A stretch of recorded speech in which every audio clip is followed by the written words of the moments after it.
All right, here it is, Super-krash.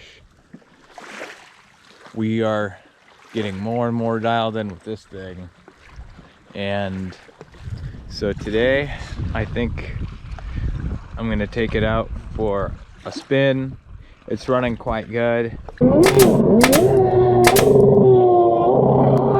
lot of distracting things going on, people talking, lawnmowers going.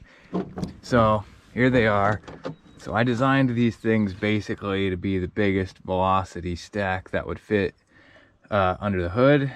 And so yeah, it's all solid on the outside because I really didn't feel like doing a big 5-axis program to do these parts. I could have got the trumpet shape out and it would have looked cool, but yeah, I was just trying to get these done quick. And so I just made a little boss about as tall as the flat on that flame arrestor, and so it's heck yeah, cool setup. So I made a couple extras, and so if you guys for your crash want some of these, I think I got 2 sets, and so maybe we'll throw them in the JetSki Brothers store or something. But right now, that's what we got. We'll have it ripping later. And I feel like it's time to switch up to my steeper impeller. Right now it's got the stock Yamaha one, which is, I believe it's about a 12, 16 or 17. And I have a 1420 that I'm gonna put in there. And this is with the Solus pump. So got her dialed. I'll show you what we got going under the hood now. So we got the 3-inch velocity stacks now. They're so tall you can't see the engine. Let's see. I changed it so that it is now running the way Crash would have it out of the crate, with 1 straw per carburetor and no petcock. And cleaned everything up, and that seemed to be the hot ticket. But I didn't mess with it before because I was just so busy with other stuff, and finally I'm getting a chance to mess with it. And so yeah, my stock airbox is broke, so that's why I kind of had to do that. I tried to make it so these were as tall as I could make them, with them still fitting under the hood. And this one kind of hits a little bit on the liner, but the hood still shuts, so it's probably rubbing the whole time as she runs. But it seems like it runs quite strong.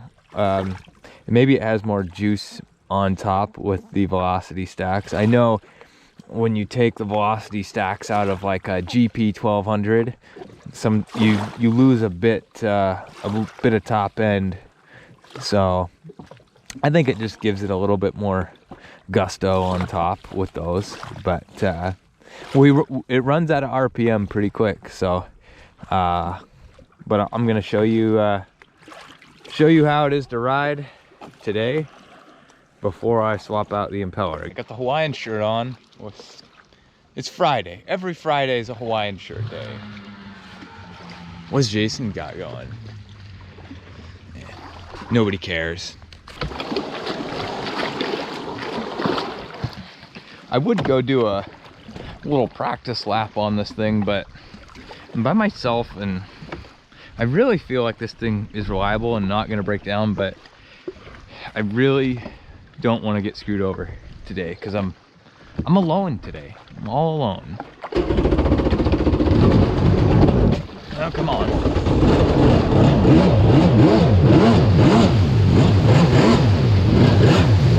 I think I'm gonna try out the pipe a little more. The ski sure does sound good.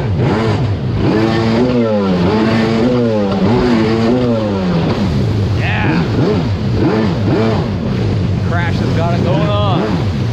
Go out and buy a crash.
Man alive.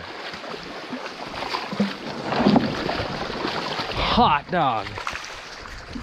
Oh, hot dog. We were maybe thinking maybe the crash wasn't that good for a little while.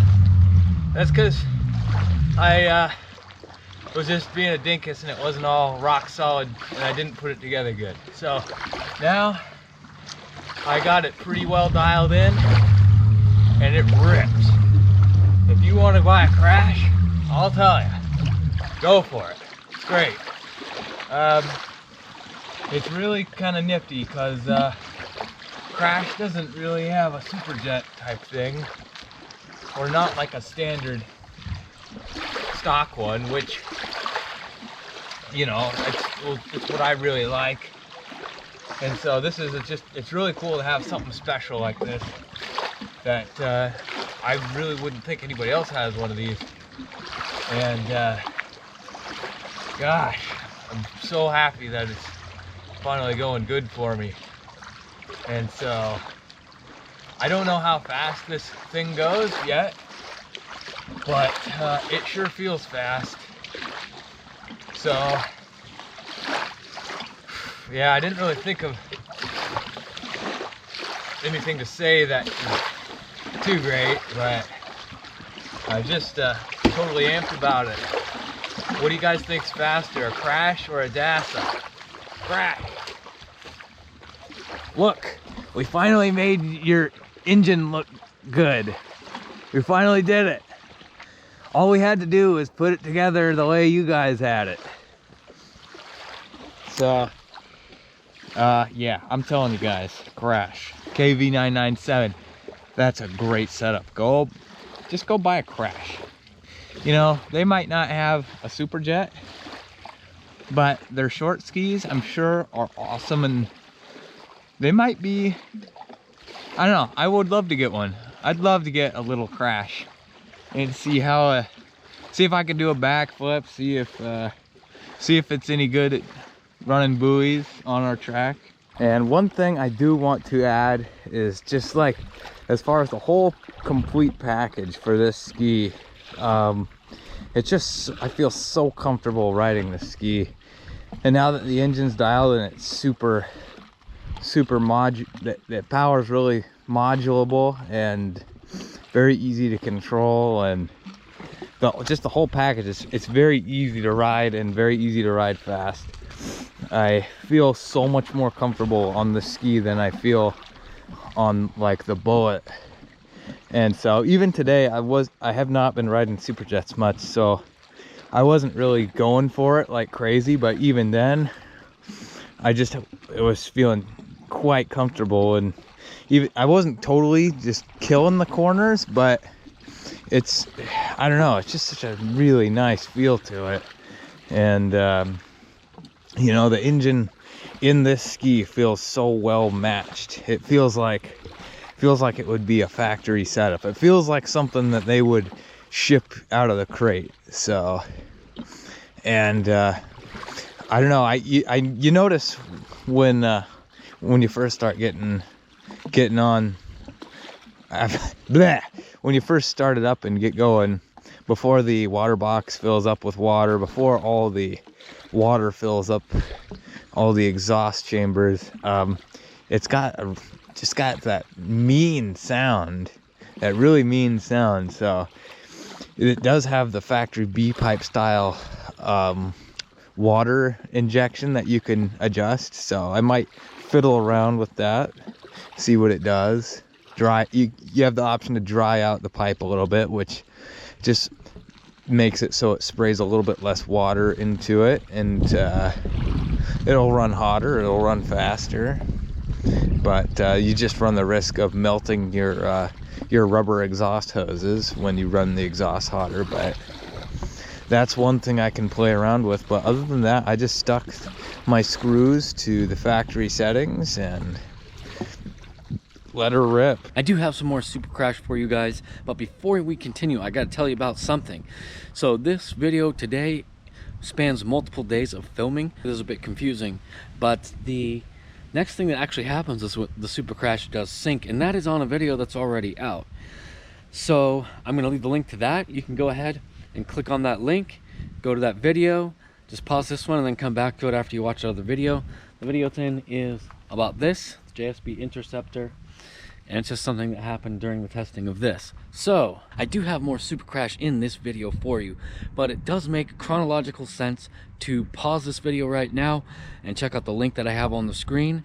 That is something that we already filmed, and is when the Super-krash sinks. And if you haven't seen that video, definitely check it out now. Then come back here because I got more Super-krash footage on this video as well. I'm gonna try to do a little lap now. Yeah, I got two different shoes on. Lost one of them on my X2, so it's kind of a great little thing.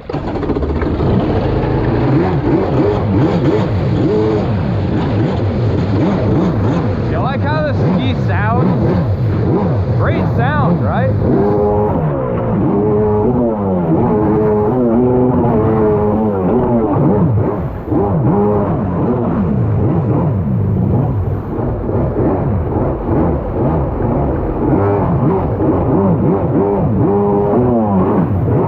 Alright, well, I guess I'm gonna roll up to it like this. Or actually, no, we start like on the ground on a stand-up, I think. All right.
That's my first lap that I've done on camera where this thing didn't break. So here are the lap times and the Super-krash right here.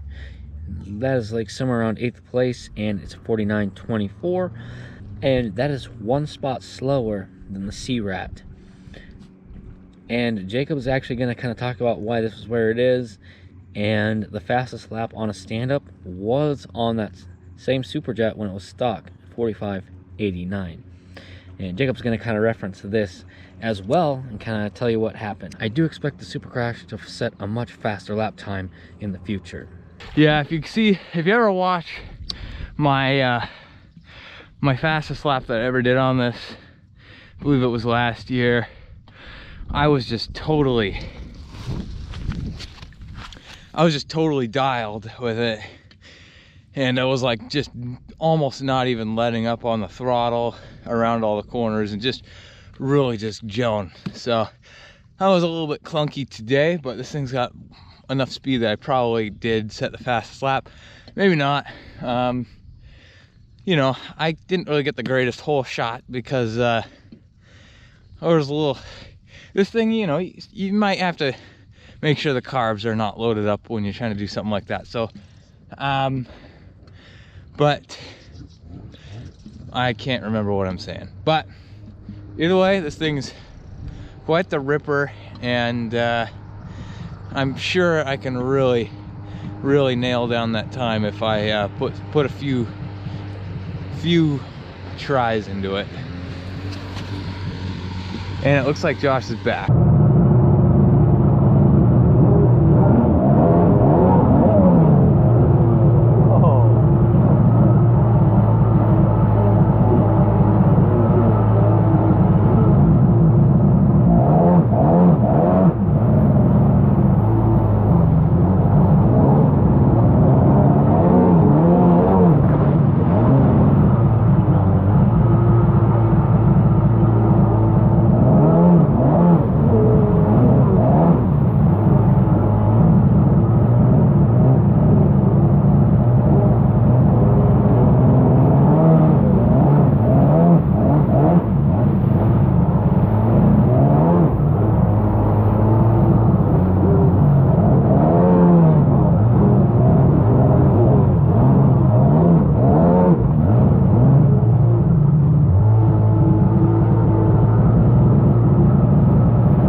was talking to these guys.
Even when the camera runs out of battery.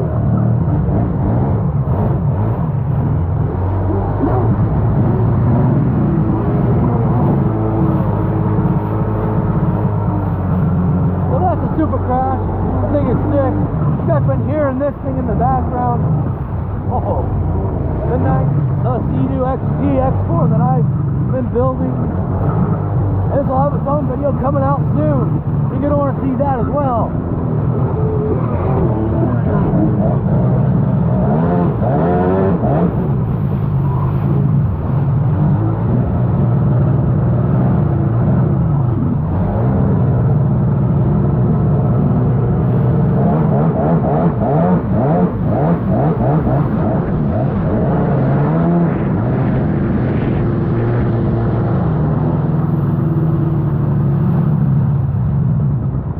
Well, that was weird.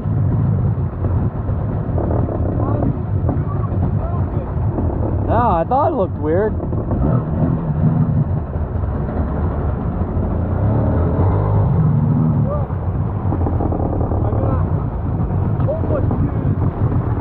Oh. Yeah. The way you fell down looked really weird.